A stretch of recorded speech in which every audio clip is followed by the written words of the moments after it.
cold open, John. You want to do a cold open today, so that must mean there's big news. The last time we did this, I think it was because I was announcing the creation of Leon Musk on Twitter. Yeah. Yeah, it Biggest is. news in the history of our projects together. So I assume we only do cold opens for big moments. Yeah, yeah. Not only was it the creation, but also the announcement that he had a very active Twitter profile, which has continued despite Yeah, no. despite my belief that it was not going to. Though I still hold out that in a year's time there will not be a lot of Leon Musk happening in the world. But who knows? Who knows? First off, you're completely wrong about that. Secondly, I assume that we're doing this cold open so that I can announce the Snickers thing. Is that what we're doing it for? Definitely not. No. It's Okay. even bigger news than the Snickers thing, which I guess we can talk about later if you really want to. I'll hold off on the Snickers thing. Okay. I am definitely going to talk about it, but what is this bigger news than the Snickers thing? Well, for today, I am announcing, for people who are not extremely careful watchers of the Hanks channel, that Catherine and I are going to have a baby human child, I'm so excited! a little person. We're going to be parents, and it's probably going to happen in late October, which is why I am not going to be at NerdCon Stories, as people have been asking me, Hank, you're not on the guest list of NerdCon Stories. WTF? That's what's going on. Well, the fact that you're not going to be at NerdCon Stories is a very, very small detail in what is a very wonderful turn of events. I am so excited, Hank, and I have to tell you, our kids are so excited. Oh, yeah? There is widespread talk at home about what the baby is going to be like. Is it going to throw up? Is it going to throw up white or green or yellow? Oh, great. Lots and lots of baby talk at our house. So I'm so happy for you and very excited. And that is worthy of the cold open. But I'm wondering if we could move on to my Snickers news. Before we do that, I just want to give a very brief message from Catherine, which is that while I chose this public weird life, she didn't. And it's stressful enough to be a pregnant person without feeling like the whole world is watching and thinking about you. So she just wanted me to put that out there so people would behave with that in mind. And we are very happy for all the people who are very happy for us, though. So thank you. Thank you all very much. Yeah, no, everyone's excited for you, but it's an important thing to be able to have privacy within your family and to have a family life that's separate from your public life. I know that's hard to ask when you have a public life, but it is really important. So, should we move on to the intro? Yes. Hello and welcome to Dear Hank and John. Or as I prefer to think of it, Dear John and Hank. It's a comedy podcast where me and my brother John, we answer your questions, give you dubious advice, and bring you all the week's news from both Mars and AFC Wimbledon. Did I say Mars? How you doing, John? I'm doing well. Mostly. Hank, do you remember in our last episode how I mentioned that I dearly want to have some kind of corporate sponsor in my life? Well, it just so happens that this very week, 478 Snickers bars arrived at my office. How did this magical thing occur? The nice folks at Mars, the nice folks at Mars sponsored VidCon, and while I was talking to them at a sponsor party, I mentioned that I'm a longtime supporter of their company via my affection for Snickers bars. Apparently, this went up the chain somehow, and so a refrigerated box full of delicious, cool Snickers bars, 478 of them, arrived at my office yesterday. And first off, I just want to say thank you to my personal sponsor, Snickers. Secondly, I just want to say other companies looking to sponsor me, please feel free to send me 478 of your products. So what you're saying is that you were just having a chat at VidCon. First of all, I have to say, like, we sell all of the sponsorships out of my office. We have those relationships. Yep. We have lots of and never did it ever cross my plate that an option for a part of the VidCon sponsorship was just a gigantic, like, house-size box of Snickers. that didn't show up on any of the deals, and I'm a little frustrated that apparently all I had to do was have a conversation with somebody. This is like the weird life of the public YouTuber, where it's just people are like, "Hey, yeah, you like our thing? Here, have 2 years worth of them."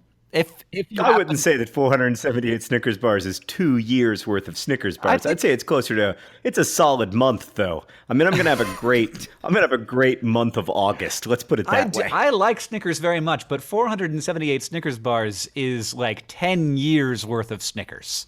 I'll report back next week and tell you how it's going. But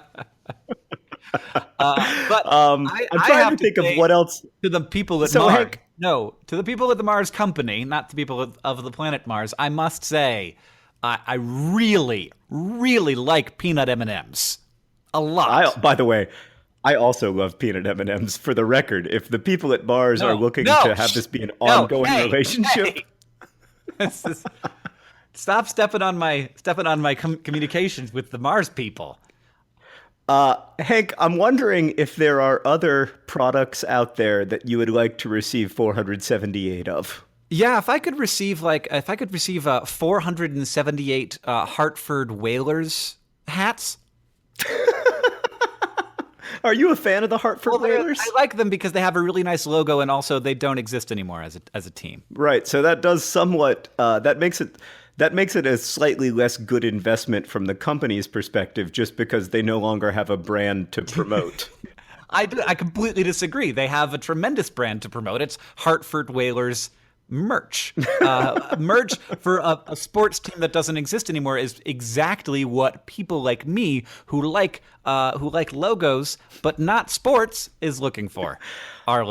I myself, I'm a longtime fan of my Chevrolet Volt. I've had my Volt since 2012, and I would love 478 Chevrolet Volts. If the Niantic company could send me 478 Pidgeys, that would be fantastic. Because that would really help me with the leveling up. I mean, if we're requesting 478 Pokemons at a time, Hank, I can provide you with 478 Pidgeys. They're sitting there in my frickin' list of Pokemon right now. What I need is 478 Jolteons or whatever.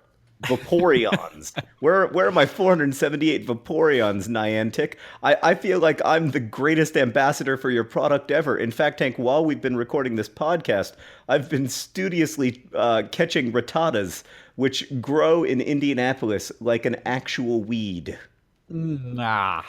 Oh. That doesn't sound great. It's every Pokemon is important, though. You can't say that one is less important just because there are lots of them. That's not a very nice way to feel. Just because they're successful animals and our weird, human habitats, Pidgeys and Rattatas and Drowsies, they've been very successful in the places where we live, and that's fine. I think we should reward them for their success. I'll tell you what else I'd enjoy, Hank. 478 pairs of the sweatpants that I wear. I'm sorry, I'm stuck on how many Snickers bars I received, and it's given me hope that I'm really just a request away from the 478 Diet Dr. Peppers that I desperately need to go on living. Wait a second. What about if we could get a brand deal with the U.S. Mint and they could send us 478 $100 bills? I feel like that's a... Yeah. Is that an option? Are they open to brand deals? Today's podcast is sponsored by the U.S. Mint. The U.S. Mint, providing you with high-quality $100 bills since 1881. Do you know when the $100 bill first went into circulation, John? Yes, Hank, it was 1881. Everybody knows that. Everybody knows that. Not that I want in any way to problematize my relationship with the Mars Company, maker of the greatest candies in the history of the world, but there are some other candy companies that I wish would also sponsor me. Okay. The makers of Fun Dip. If I could have 478 Fun Dips, that would make me really happy. I like Fun Dip because you put sugar on sugar and then you eat it. Big League Chew. I would love 478 pouches of Big League Chew. 478 Abba Zabbas, please. May I have maybe 470 whatchamacallits? Oh God, I love a good whatchamacallit. Who makes whatchamacallits? Why aren't they Probably, sponsoring us? probably Mars. Can I get 478 Pockies? Some Pockies, Hank, please? whatchamacallits are made. Packages of Pocky? Whatchamacallits are made by the Hershey Company. Um, Oh, oh. we need to reach out to them. If anybody listening happens to be the CEO of the Hershey Company, let me just say that next to Snickers bars, whatchamacallits are my favorite candy bars. Hank, we need to move on. This is not ultimately a podcast about us trying to acquire 478 items. It's ultimately a podcast in which we answer our listeners' questions and provide them with exceptionally dubious advice. All right, John. We have a question here. It's from Hank, who asks, "Dear Hank and John, I'm going to be a dad soon and I'm terrified. Help." Hank, broadly speaking, I have three pieces of advice. The first is, to take care of the kid. When they are little infants, that's most of what they need is just care. It's like quantity time over quality time. The second piece of advice, I believe I've given this before on the podcast, is to only read one parenting book. I don't actually think it matters which one you read, but just only read one, because if you accidentally read two or three, there will be all this competing advice in your head while you're trying to parent at 3 o'clock in the morning, and you'll be like, am I supposed to change this diaper and then put them to bed? Or am I supposed to change this diaper and then feed them and then put them to bed? Just read the one book so that you're not fighting with yourself in your head at 3 o'clock in the morning. And the third piece of advice I will give you, when my son was born, I remember calling mom and dad and saying, I am sorry, because this whole time I thought that parenting me was a joy minute by minute in your life, and that my presence was a constant gift to you, when in fact, like, it parenting is a joy and the presence of a child is a gift, but it's also lots and lots of work, especially when they're little, because the amount of waste that they produce, the number of diapers that they go through is just astonishing, and they don't know what time it is and all that stuff. So it's a lot of work at first, and they don't give you much back because they can't really respond to stimulus except by crying. But I'm so excited for you. So that's my advice. But the other piece of advice I would give you is not to listen to anyone's advice, which is also a great piece of advice in general on this advice podcast. Especially on this advice podcast. Yes. I've got a question here, John, that I feel like is tailored more to your expertise than mine. And since we've already decided that this podcast is going to be one of the ones where you talk more than me, let's just do it. It's from Tatiana, who asks, "Dear Hank and John, I'm currently studying to be a nurse and therefore often encounter people at the worst times of their lives. At these times, I'm sometimes asked whether I believe in God, and as an atheist, these moments bring me a lot of anxiety. I completely understand that they're looking for comfort in a time of desperation, but feel it's wrong to lie to them. I am simply at a loss as to how to react in these situations. Any dubious advice would be greatly appreciated." Yeah, I think this is difficult, but ultimately it might not be a matter of lying. It might be a matter of stating your beliefs in a way that's respectful, like by saying that you think care and love is important at difficult times, and that you've seen a lot of people find that care and love from religious places, or turning it around and asking them what they believe or where they find strength, or saying that, like, I also think you can just say, I'm not an expert on that stuff. I'm a nurse. I am not a spiritual advisor. However, here at the hospital, we do have wonderful chaplains. And would you mind if I called one for you? Or would you like to talk to one of the chaplains? I think using the resources at the hospital is, or I assume that you're at a hospital, given that it sounds like you're with people when they die. But most places that people die in do have some kind of chaplaincy service. So I would encourage you to take advantage of that because when I was a chaplain, at least, I was always very grateful when I was called in those situations. Excellent. Hit me with one, John. I have nothing to add. Of course, I have nothing. Yeah, it does seem a little bit like, hey, I'm not qualified for that question. Right. Like I could. I'm here to stick a needle in your arm. I'm here to take care of you. I'm here to keep you healthy. I'm not here to advise you spiritually. Yeah. Knowing what your job isn't is as important as knowing what your job is, I think. Absolutely.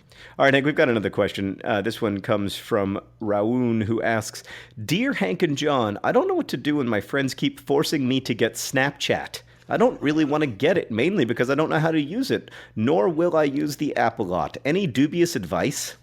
Raoun, you have no idea how much you will use Snapchat once you have it. You don't know, and you might be right. Maybe you won't use it, but you don't know. So first, you have the right to do whatever you want, but this is some dubious advice for you, which is that not knowing how to do something is a terrible reason not to do it, because then you would do nothing ever. Obviously, using Snapchat, not necessarily the most adventurous thing that you might say, like, I don't know how to do that, I'm not going to do it. Snapchat, it's a little bit not user unfriendly. It's a little bit... Snapchat, it's a little bit user unfriendly, but, the only way to know how to use it is to use it. And what I have discovered about Snapchat is that it's a way to personalized communication in a impersonal world of communication. I think oftentimes when we are texting with each other, it feels very functional. It feels sort of robotic. And of course, emojis can help with that. And I think that's why emojis are so popular and successful. But Snapchat allows you to create a thing for your friend and send it to them and kind of like make a little present, make this digital present that is going to be, exist for a short amount of time. But it's a little thing that you can send to them and communicate that way. And so your friends just want to send you a little present sometimes, and they can't, and that frustrates them because they're sending presents to everybody else that they in their little social world, and not you. But again, it's your choice. But if it's your choice, but it isn't really, because Hank feels very strongly that you need to get Snapchat because Hank is a ambassador for Snapchat. Hank is essentially an unpaid employee of Snapchat. Could I get 473 Snapchats, please? Is 478 Snickers bars for the record. Those last 5 Snickers bars, when I eat them in early September, will be very important to me. I would add to this. You may not use Snapchat a lot. I, for instance, don't use it at all, really. But you will enjoy the filters. Even if you don't use Snapchat, the filters are fun. So I think get it for the filters. And no, Snapchat did not pay us to say that. But yes, Snickers did send me 478 Snickers bars. So when I say that Snickers is delicious, I am biased, but I am also correct. Hashtag spawn. We got another question. Hashtags. This one's from Aaron, who asks, Dear Hank and John, in 1 month, I will be leaving home to attend my first year of college in a different state. I'm just beginning the process of packing up all my belongings and clearing out my room. During this process, I have unearthed some interesting and many embarrassing artifacts from my life so far. Among these artifacts are old journals filled with Harry Potter fan fiction I wrote when I was in middle school. My question is, what should I do with these journals filled with terrible fan fiction? They are extremely embarrassing in content and in quality of writing, and if I leave them at home, I run the risk of my parents finding them and reading them. But if I take them to college with me, I run the risk of my roommate finding them and reading them. Any dubious advice would be appreciated. Oh my. Oh, what a true quandary, John. Yeah, this is a difficult one. I mean, you can't. Aaron, you need like a safe, like a fire safe that you only know the combination to, with wrapped in chains and zip ties. That's the true only secure method of storing anything. It's just lots of zip ties. Everybody knows that if you want to preserve your middle school writings, the key is zip ties. No, I think that you should leave it at home, because I think even if your parents do find it and read it, ultimately they won't be like embarrassed. They will still be impressed because parents have such a low, in my experience anyway, my parents have such a low bar that I have to jump over for them to be proud of me. Oh God. So I think just the fact that you use like periods and commas and capital letters in appropriate places, they'll just be like, this is the best fan fiction I've ever read. Well, you don't know how embarrassing they are in content, though. But I do want to say to Aaron, I think it's remarkable that you're so certain your parents haven't read them yet. Yeah, that's the other thing. Right. Just leave them at home where your parents have already enjoyed them. It's been a long time since you wrote those things. Who knows? Who knows what you what violations of privacy occurred? I'll tell you what though, I think it is a dangerous, dangerous game to bring those with you to college, No. Aaron. Yes, very. I think I that would not. I think that you're sort of I think if you bring those to college, ultimately you're sort of playing the Game of Thrones. You're either going to win or you're going to die. Also, how do you have space to take stuff to college with you? I remember taking stuff to college. I was like, well, if it doesn't fit in this duffel bag. I remember when I got to college, I had 3 books with me, and I put my 3 books on the bookshelf, and my roommate looked over at me, and he said, "You have 3 books?" And I was like, "No, no, man, I have more than 3 books. I just only brought 3 books." And he was like, "You brought 3 books to college?" And I was like, "Yeah, yeah." And then he proceeded to like roll in, you know, like 3 bookshelves full of great American novels. And I was like, oh, I've made a terrible miscalculation. What? What? You don't have time to read for fun at college? You just got to. Yes, you do. You better, because that's the core of my audience. I guess that's true. I guess that's true. Oh, man. Hank, let's go to another question. This one comes from Christine, who writes, Dear John and Hank, question for you. My roommate believes expiration dates for eggs and butter are a suggestion, whereas I was raised to follow expiration dates. Is he right? And if so, how can I tell when eggs and butter are expired? Really great question. Now, Hank, as you know, I am a longtime supporter of expiration dates, but after supporting them, a bunch of people wrote in to say that expiration dates are in many cases making the problem of food worse because it creates so much food waste. So I was wrong about expiration dates, and now you are going to continue by correcting me. Yes, in many cases, they aren't even expiration dates. They're sell-by dates. So the date at which the store shouldn't sell them after, not the date in which you shouldn't use them after. Obviously, if you buy butter on like the last of the sell-by date, you don't have to throw it away the next day. They expect that you will have that butter for at least a couple of weeks. Both eggs and butter are 2 examples of things that are very difficult to eat after they've spoiled because they smell awful. Like if you crack open a rotten egg, you're gonna know because it produces like the oxidation that's happening inside of there is going to produce a bunch of hydrogen sulfide or the action of the bacteria in there. And hydrogen sulfide is the thing that we are very good at being able to smell because it's very toxic. And you know the smell of hydrogen sulfide. It's that stinky, rotten egg smell. And butter also it's very similar to like rotten milk, like milk that has gone bad. It's sour and yucky. But like butter, and both of these things are things that last a very long time. And throwing them away because they have passed their sell-by date is definitely a way to waste money and food. Okay, related question, Hank. Yes. Just out of curiosity, about how long after receiving a Snickers bar in the mail can you eat it?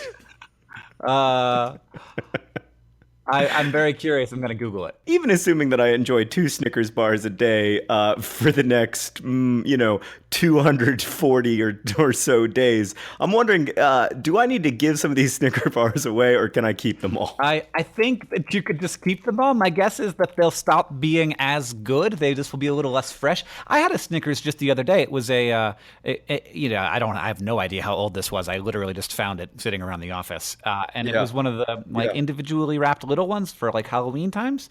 And I had like 3 of them, and 2 of them were like, normal. And then one of them was like half hard. And I was like, this is a little crunchier than usual. But I ate it. I ate it. It was just fine. Hank, if we could just back up real quick, I am not okay with you saying negative things about Snickers in any way. Even implying that you had a less than perfect Snickers experience endangers my really important relationship with the Snickers company. All right. By the way, it was funny when you said I had a couple of those mini Snickers yesterday, because I should emphasize this is 478 full-sized Snickers bars, You don't want people to be. and and I had five of Oh them no, yesterday. that's a lot of Snickers, Johns. That's like half your daily calories in Snickers. I know, it was actually all that I ate. I'm gonna try to see if you can lose weight only eating Snickers bars. That sounds like a real good plan, John. Well, they have most of the things that you need: protein, carbohydrates, vitamin C, I assume. Does Snickers have vitamin C? Ask the internet.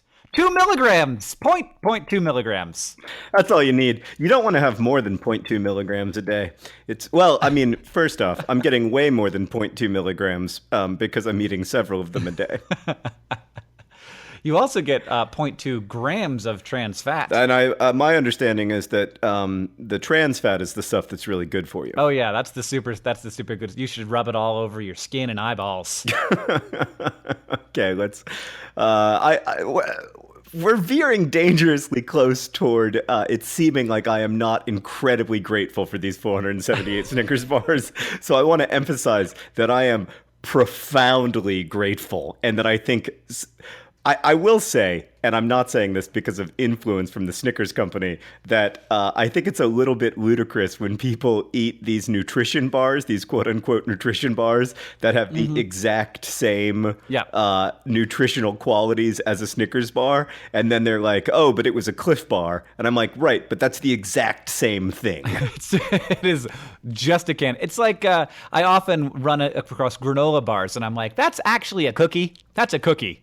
It's a bunch of chocolate chips. It's a bunch of chocolate chips inside of a bunch of grains. It's delicious. It's great. I don't have any problem with a granola bar, but don't try to pretend that it's healthier than a cookie. It's the same thing as a cookie. It's just a cookie. It's a cookie. It's a cookie that you're supposed to eat while you're outside for whatever reason. This is an outside cookie. This is a hiking cookie. It's a cookie for hikers. Lembas bread. Anyway, John, I made the Lord of the Rings reference. Now I feel like a nerd. I gotta ask you a question. It's from John, who asks, "Dear Hank and John, is one allowed to refer to their superiors in a workplace as a coworker, or to their inferiors in a workplace as a coworker? Does this create a power imbalance or a power equality that is undesirable to parties involved? Thank you for all your work." The first thing that I would say is that you are definitely not allowed to refer to your inferiors as your inferiors. No, that's not a thing. That's not okay. I think that people do sometimes call those people subordinates, which I also feel like terrible. is just awful. That's terrible. Oh, man. Subordinate to me. No, I think you're allowed to call. Yes, you're allowed to call them coworkers, in my opinion, at least. I mean, we have a somewhat weird office, but I call everybody here coworkers, and I assume they call me a coworker. But I think you can also refer to people who are your bosses as your bosses. But I don't think that you can refer to them as superiors or inferiors, at least not here, because it just creates a hierarchy that I don't think is helpful to the running of the organization. Like, we aren't the army. Yeah, I think that different workplaces are different, and the safe bet is to go, if you're talking about somebody who's at the same level as you at your company, the safe bet is that those people are your coworkers, and then if there are other people, you can call them colleagues, and that is safe. But I think there are some people who would feel in like big corporate structures who would feel sort of weird about calling someone who was, their boss's boss a coworker. But you could still call that person a colleague. That person works at your company and you work together on the same project. But if you work at Amazon, can you call Jeff Bezos your colleague? Not really. Not really. You know what I mean? But can you call him your coworker? No, you can't call him your coworker. I'm saying that our advice is so dubious that I already disagree with it. Yeah. So what do you call that person? I think you have to call Jeff Bezos Jeff. Just call him Jeff. Yeah, I think you just have to be like, I was at dinner with some of my coworkers, and Jeff was also there. Yeah. Well, yes. I think you kind of can. It's very weird to me. I was just at Comic-Con, and there was a lot of like single naming happening when referring to Yeah, particularly famous people. And I was sure. like, Patrick who? And people would just be like, Patrick. So Patrick was there. Patrick Yeah, it who? was Patrick Rothfuss. Who? Yeah. Oh, Patrick Rothfuss is a great man. I'm not sure that he's quite gotten to a place where he's the only Patrick. Yeah, yeah, uh-huh, uh-huh. Though I was in an elevator with Joss, which Now, is, Joss is the only Joss. well, first of all, his name is Joss, which is pretty weird. Yeah, Secondly, he's the only Joss. I mean, if I yeah. say I was in an elevator with Joss, then I was indeed. You know what I'm But saying. however, when I do not know someone, I always work very hard to say their first and last name in conversation because I think if you don't, you sound like a jerk. Like, frankly, if you were like, I was in an elevator with Joss, it makes you sound like you're his friend. Yeah. And I find that kind of problematic. Right, because clearly not. Though, do you want to hear the whole story? Not really, but I can tell that you're going to tell it regardless. So I was leaving a party that Joss, my friend Joss, had been at, and I heard that he had been at the party, but I didn't see him, and I was like, oh, bummer. And then I was walking back to my hotel because I had had enough of that noise. It was not the most pleasant place I'd ever been, and me and my friend Laura were walking down this causeway that was sort of limited in size, and there was this group of people that were walking quite slowly, that had clearly just come out of the party, and Laura and I were walking much more quickly because it was bedtime, and she like sort of like had to push past them to get us through, and as we got far enough away that they couldn't hear, I had to tell Laura that she had just kind of shoved Joss Whedon. And she was like, what? And I was like, that happened. It happened. You touched him and a little bit pushed him out of the way. He was the sweaty one. And she turned around and looked and she was like, yep, yep, yep, yep, yep. That's what happened. And then I went on to get into the elevator to my hotel, and they caught up while I was waiting for the elevator, and we got in the elevator together. And one of the people that were hanging out, she recognized me and was like, "Are you Hank Green?" And I got to be Hank Green in front of Joss Whedon, which was made me feel special. But not to Joss Whedon. It wasn't like Joss Whedon looked at you and said, "Are you Hank Green?" No, he sure did not. No, in fact, I did not say anything because I was terrified, and so I didn't say anything at all. So I feel like Joss might have not known that I knew who he was at all, which probably is not a thing that matters to him now that I think about it.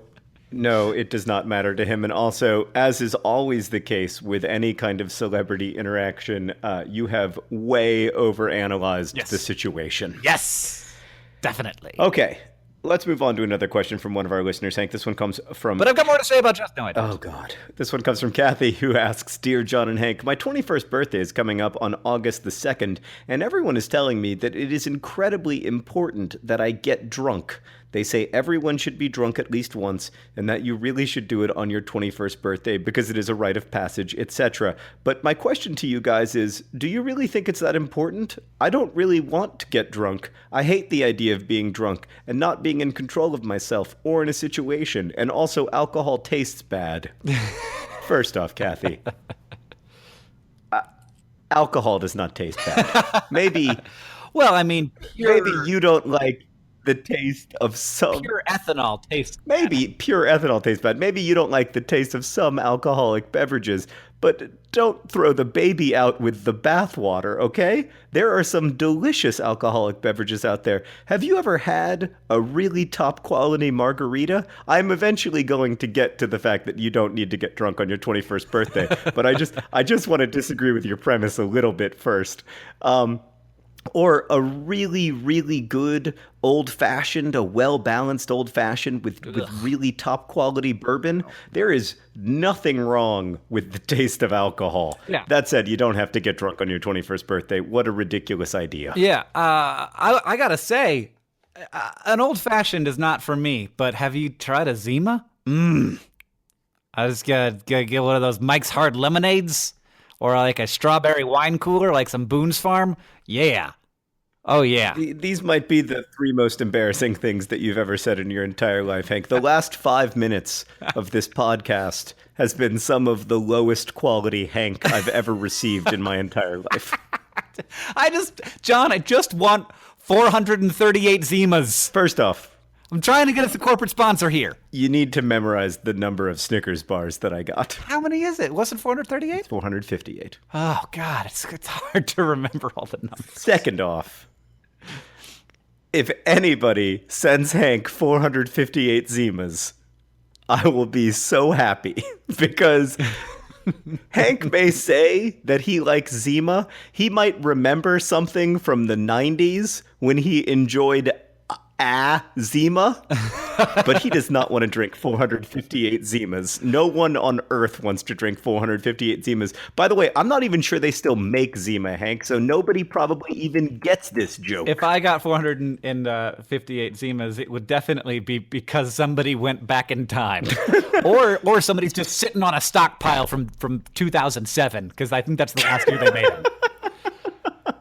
Oh, wow. Yeah. Production ceased in October of 2008. So going back to our question of when food spoils, I'm not sure that you really want to enjoy 458 8-year-old Zimas. Especially because it would take me like several years to finish all of them. I will say, as someone who is currently not drinking, but I have enjoyed drinking. I do like to get a little bit tipsy on occasion. That again, just like our previous Snapchat friend, you don't know whether you'll enjoy something until you try it. Of course, that's not necessarily a reason to do it. Like, I mean, you can say the same thing about crack cocaine. Right. Like, and I like am not like, people are like, you gotta try skydiving, it's so fun, and I'm like, no, never. That is not who I am, and if it's not who you are, that's fine. But it is I would suggest, of course, doing whatever you want to do. But if you want to try drinking, just have a glass of white wine and see how you feel about it. Don't like put a bunch of pressure on it. It's just like it's a thing that some people do and enjoy, and you might as well try it. I also think I find the American obsession with binge drinking really weird and scary. And I think that it's great if you can go out on your 21st birthday and have a glass of red wine, or even split a bottle of red wine with a friend or something, or white wine, or rosé, which is the best of both worlds. Yeah, I just have to say that as if Kathy doesn't think that she likes the taste of alcohol, like, white wine is like not a lot going on, which I really like. It's cold. It's like it's basically Sprite. If you get like a really sweet Riesling, and then it's like a very approachable first step. Whereas red wine, it always seems to me like, there's a whole lot going on here. Hank is trying so hard to get Kathy to drink on her birthday. I mean, this peer pressure is way worse than the peer pressure that she's getting from her friends. Anyway, all I'm saying is you gotta find a Zima. Get yourself a Zima, and you'll be so happy that you did. Drink an 8-year-old Zima on your 21st birthday.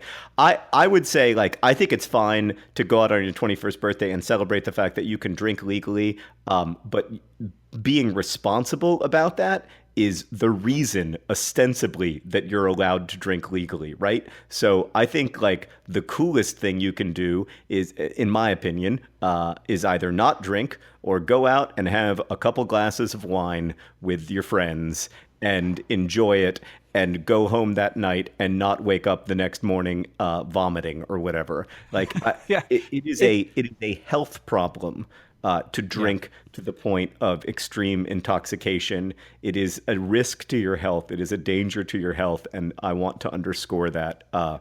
I do not want to be part of the romanticization of binge drinking in American culture. And it can be a very overwhelming thing, especially if you've never done it before, to think that that's what drinking is, because that's what we romanticize, and that's what we think of as like the 21st birthday celebration, when in fact that is not what drinking should ever be. Yeah, Ever. but I mean, it is very closely associated. Alcohol consumption and binge drinking in the U.S. are so closely associated. Hank, we need to answer one more question before we get to the news from Mars and AFC Wimbledon. John, I feel like you're criticizing me for having said the wrong number of Snickers bars, but I feel like you have said different numbers. Yeah, I've probably also been inconsistent. All I know is that there are between 438 and 478 Snickers bars currently in my home. And that yesterday they're I not ate even five at your of them. office. They're at home. You brought them home just for you. Yeah, of course I brought them home. You think I'm going to share them with all the people who work here? Oh. Those are my Snickers bars, Hank. I feel like if you have that many Snickers The bars, letter, to be clear, was not addressed to everyone who works at John's office. The letter was addressed to me. Okay. All right. Sarah and the children are also not welcome to have any of them. Those are my Snickers bars.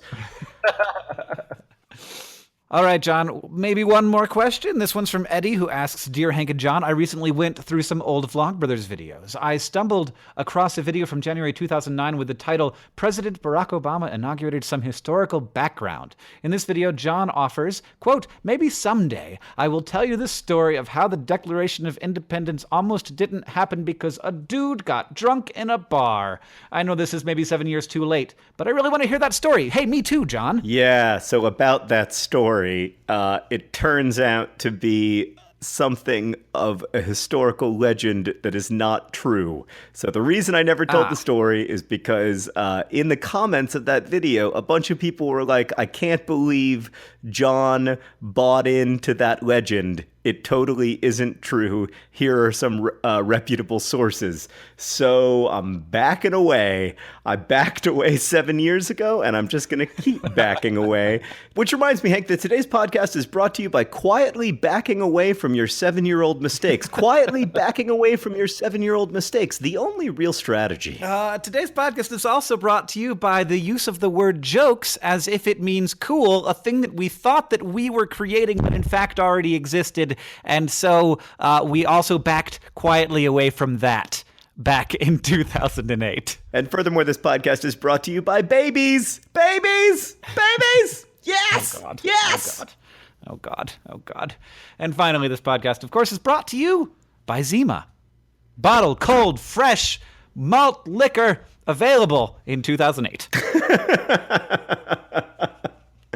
Oh, man. The poor folks at Snickers didn't even get a sponsor slot. I think they should be happy. I think they got enough.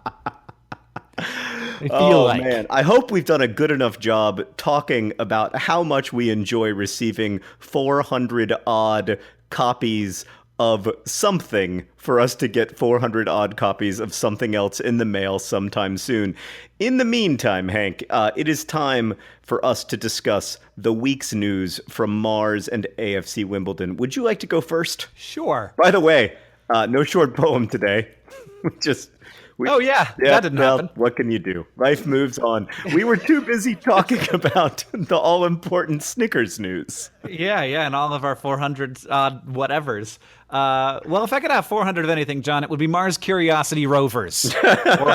Yes, that's what Mars needs. It needs more minivans. So there is currently on the surface of Mars that extraordinary piece of technology, the Curiosity rover, among other things that the rover can do. It can shoot Martian rocks with laser beams, vaporizing the surface of those rocks, and then it can detect and sniff up the chemicals that come off of the rocks and do some spectroscopy on it to figure out what's in the rocks and the chemical composition of Martian geology, and it's great.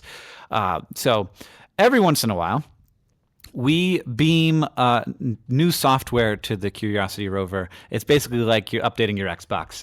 New firmware, new software, not new hardware. It'd be really nice if we could beam new hardware to it, but we can't. And we just sent a software update to the Curiosity rover that allows it Instead of needing to wait for humans to tell it when to shoot its laser and where to shoot its laser, which of course takes a ton of time because we are really far away from Mars and it takes, like 15 to 30 minutes for our signal to get there. So instead of waiting for all that time, the Curiosity rover now has an algorithm that allows it to decide for itself where it should shoot its laser beam and what rocks to take measurements of, which is going to save time and is going to allow us to do more science faster on the red planet. And that's exciting. And the good news is, for people who are concerned about robots that can choose for themselves where to shoot their laser guns, that this one is very far away, and humans are not anywhere nearby it. So you're safe. Yeah, I mean, that was going to be my first question. My second question, however, is let me give you a hypothetical situation. Okay. Imagine, if you will, that we create software that essentially allows machines to have a consciousness. Sure. And now imagine that we are able to update the Mars rover so that it gets a software update, essentially giving it self-awareness and giving it consciousness. Mm-hmm. Okay? Okay. In that situation, would you attempt to argue that there is a person on Mars? I mean, not until this moment. But brought it up. Absolutely. In fact, all right. Well, in fact, it's already making autonomous decisions. I don't know that we can't say that there isn't already currently a person on Mars. See, I had a feeling that you were going to get there eventually. So I just want to say right now that the bet that we made is whether or not there will be a human being defined as a member of Homo sapiens, I'm not sure that we said that, on Mars before 2028. I think we said person. I do not think that we said person. So I want to establish that A, machines are not people yet, and B, the bet is whether a Homo sapiens will be on Mars by 2028. I am not putting at risk what I think of as the most important issue in my life right now, which is whether we are only 12 short years away from having a podcast called Dear John and Hank. In AFC Wimbledon news, so as you know, Hank, right now it's the preseason. AFC Wimbledon is getting ready for their third tier campaign. Right now, literally right now, as we're recording this podcast, they are playing in a preseason friendly match Crystal Palace, their longtime South London rivals. Crystal Palace currently play in the Premier League. AFC Wimbledon play 2 leagues below in League One, so this is definitely a game where you would expect Crystal Palace to win. It's a preseason game, so there's tons of substitutions. They don't always play their best players, etc. However, Crystal Palace scored early in the first half. Connor Wickham, really great player, scored that goal. And, it was looking like the natural thing was going to happen. AFC Wimbledon was going to lose to a much stronger squad. But then the Messi from Montserrat, the Cristiano Ronaldo of the Caribbean, Lyle Taylor scored a goal in the 38th minute to make the game tied at 1. And the second half just started. So it's 1-1.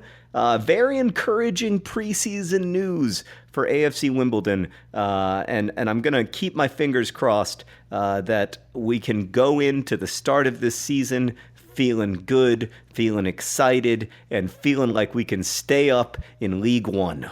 So I feel like... sorry, John. Why are you yawning? I just didn't have enough oxygen in my brain.